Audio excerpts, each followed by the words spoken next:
Students कैसे हैं आप? आई होप आप सब ठीक होंगे। स्टूडेंट्स मैं हूं खुरम शहजाद, आप मेरा यूट्यूब चैनल देख रहे हैं। स्टूडेंट्स आज के इस लेक्चर में हम बात करेंगे chapter number 5 atomic structure class 11 chemistry और एक्सरसाइज में मौजूद तमाम filling the blanks true false और कुछ मल्टीपल चॉइस क्वेश्चंस की। मजीद वीडियोज़ के लिए डिस्क्रिप्शन को फॉलो करते हैं कर लीजिएगा। इसके अलावा चलते हैं पहले क्वेश्चन की तरफ।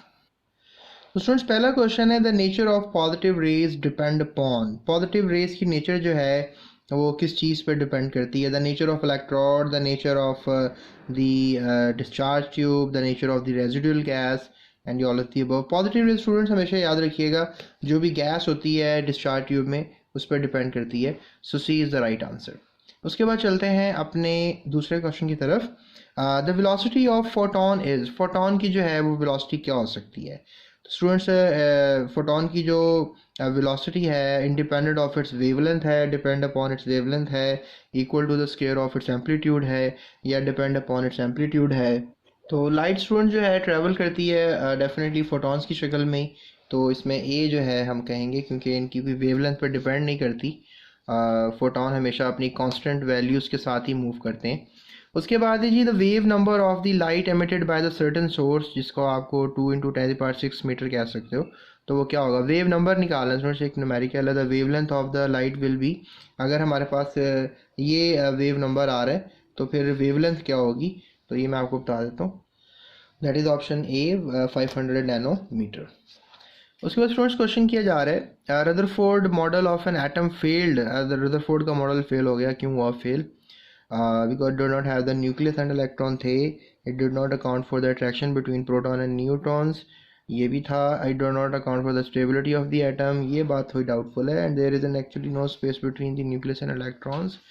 तो स्टूडेंट्स ये जो ऑप्शन सी है दैट इज़ मोर कंसिडरेबल, क्योंकि अपने मॉडल में जो है आप कह लो कि रदरफोर्ड ने अपना एटम कोलैप्स कर दिया था, इसलिए सी इज़ द क्लोजेस्ट आंसर, क्योंकि स्टेबल होना एटम का ज़रूरी है। बोहर ने यही कहा था। स्टूडेंट्स के बाद क्वेश्चन है Bohr's model of an atom contradicted by, मतलब बोहर के मॉडल को भी जो है आगे एक शिकायत का सामना करना पड़ा। सबसे पहले किसने इसकी करेक्शन की? तो पहला जो जवान था जिसने इसकी करेक्शन की दैट वो हाइजेनबर्ग, क्योंकि उसने कहा था कि एक ही वक्त में इलेक्ट्रॉन की पोजीशन और मोमेंटम बताना मुश्किल है, लिहाजा एक ही वक्त में अब किसी भी बॉडी का पोजीशन और मोमेंटम नहीं बता सकते। तो चूँकि बोहर पोजीशन बता रहा था इलेक्ट्रॉन्स की विद मोमेंटम, तो वो बात गलत साबित कर दी हाइजेनबर्ग अनसर्टेनिटी प्रिंसिपल ने। सो उसके बाद चलते हैं अपने छठे क्वेश्चन की तरफ। Splitting of spectral lines when atoms are subjected to a strong electrical field, ये क्या है? स्टूडेंट जीमन इफेक्ट और स्टार्क इफेक्ट अमूमन बोर्ड में क्वेश्चन आता है, आपको फोटो इलेक्ट्रिक इफेक्ट भी आता है, कॉम्पटाउन इफेक्ट भी आता है, तो स्टार्क इफेक्ट फिलहाल इस बात का जवाब है। सो नेक्स्ट क्वेश्चन की बात करते हैं। In ground state an atom an electron is present in, जब ग्राउंड स्टेट में होता है तो एटम और यानी कह लो कि इलेक्ट्रॉन जो है वो कहाँ होता है? न्यूक्लियस के अंदर होता है, न्यूक्लियस के सेकंड शेल में होता है, सॉरी सेकंड शेल में होता है, नियरेस्ट टू द न्यूक्लियस होता है, फारदेस्ट टू द न्यूक्लियस होता है। स्टूडेंट ग्राउंड स्टेट का मतलब तो सिंपल ये होता है कि पहले तो बात ये कि सबसे लोएस्ट एनर्जी स्टेट होता है। तो लोअर एनर्जी स्टेट में याद रखिएगा न्यूक्लियस के करीब जो है वो होगा electron. So definitely we I am going to say you the C is the right answer, nearest to the nucleus. उसके बाद क्वेश्चन है students quantum number values of 2p orbitals are, मतलब क्वांटम नंबर वैल्यूज़ जो हैं वो 2p orbitals की क्या हो सकती हैं? तो that is students n is equal to l is equal to 1। ये एक मेथड है, आप मेरे लेक्चर देखें, उसमें मैंने सारा आपको quantum number, azimuthal quantum number, principal quantum number, इन सब के बारे में बताया है और उसमें आप स्टडी कर सकते हैं। उसके बाद चलते हैं नेक्स्ट नाइन्थ क्वेश्चन की तरफ। स्टूडेंट्स नाइन्थ क्वेश्चन में किया जा रहा है question orbitals having same energy are called hybrid orbitals, valence orbitals, degenerate orbitals, D orbitals. Students जब एनर्जी सेम होगी तो आपने उनको डीजेनरेट ऑर्बिटल्स कहना है, ठीक है। पी के जो हैं वो आपको पता है कि 3 होते हैं और डी के 5 होते हैं, तो डीजेनरेट ऑर्बिटल्स। उसके बाद है जी when 6d orbitals is complete the entering electron goes into, जब 6d कंप्लीट हो जाएगा तो इलेक्ट्रॉन कहाँ जाएगा? स्टूडेंट्स ये तो डेफिनेटली ये सवाल इसको सॉर्ट आउट किया जाएगा तो आपको अंदाज़ा होगा, लेकिन याद रखिएगा 6d के बाद इलेक्ट्रॉन एंटर होता है 7p में। क्योंकि 7p जो है वो फिर डेफिनेटली एक ऐसा ऑर्बिटल है जिसमें इलेक्ट्रॉन एंटर हो सकता है. So there we have the MCQs. तो अब चलते हैं अपने फिलिंग द ब्लैंक्स की तरफ. तो स्टूडेंट्स पहला क्वेश्चन जो है वो किया जा रहा है, beta particles are nothing but moving with a very high speed. तो बीटा पार्टिकल्स भी इलेक्ट्रॉन्स होते हैं students. So you are going to say it as electrons. The charge on the 1 mole of electrons is dash coulombs, 96500 coulomb. 96500. उसके student से the mass of hydrogen atom is dash grams, 1.66 into 10 to the power negative 24 grams. So ये होगा mass. उसके बाद है जी the mass of 1 mole of electron is dash grams. 1 mole का वजन होगा 5.48 into 10 to the power negative 4. So negative 4 हो जाएगा. उसके बाद है ये energy is released when electron jumps from the higher to lower orbital. उसके बाद स्टूडेंट्स क्वेश्चन है जी the ionization energy of hydrogen atom can be calculated from Bohr's model of atom. उसके बाद क्वेश्चन है students the number of electrons in a given shell sub shell is given by the formula of 2 2l plus 1.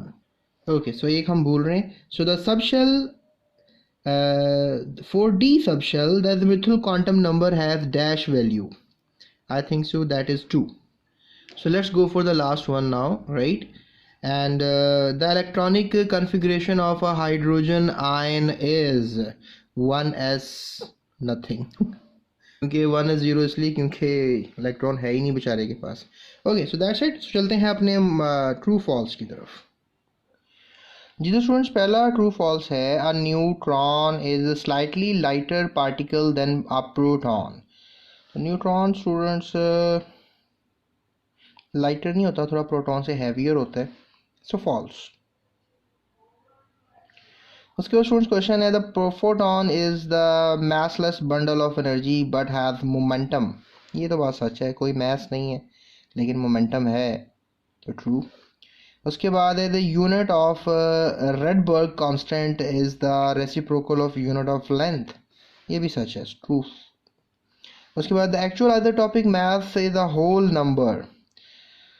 अच्छा isotope का जो मास होगा हर बार whole number हो, ये बात सच नहीं, कभी इवन नंबर भी हो सकता है. So that is wrong, false. उसके बाद Heisenberg uncertainty principle was applicable to microscopic bodies. Heisenberg microscopic होता है, ये मैक्रो लिखा हुआ है. मैं सही पढ़ रहा था, मैं ट्रू कहने लगा था लेकिन ये मैक्रो लिखा हुआ है. सो ये फॉल्स हो गया क्योंकि माइक्रोस्कोपिक बॉडीज पे काम करता है. Heisenberg's principle, Heisenberg's uncertainty principle. The nodal plane of an orbital. Nodal plane खाली जगह होती है जहाँ ऑर्बिटल घूम रहा होता है, इलेक्ट्रॉन घूम रहा होता है. So the nodal plane of an orbital is the plane of zero electron density. तो मेरा ख्याल है ये बात सच कहनी चाहिए, ख्याल नहीं बल्कि यकीन है, ये ट्रू है. The number of orbitals present in a subshell is given by the formula 2l. ये बात भी सच है, इसको सच तस्लीम रखना होगा आपने, ये फार्मूला भी याद रखना होगा. उसके बाद है जी the magnetic quantum numbers was introduced to explain Zeeman and Stark effect. ये बात भी सच है क्योंकि इन्हीं के लिए मैग्नेटिक क्वांटम नंबर्स की बुनियाद रखी गई. उसके बाद स्टूडेंट्स लास्ट स्टेटमेंट है,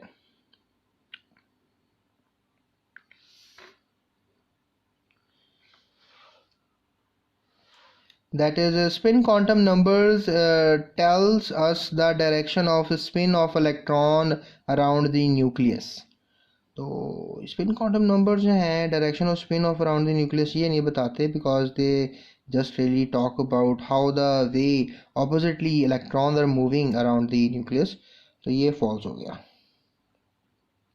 So students ये थे हमारे पास multiple choice questions, true false, fill in the blanks.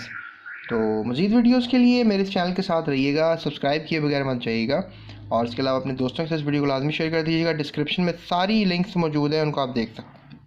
So that's it, thank you so much. अपना बहुत ख्याल रखिएगा, दूसरों का भी बहुत ख्याल रखिएगा.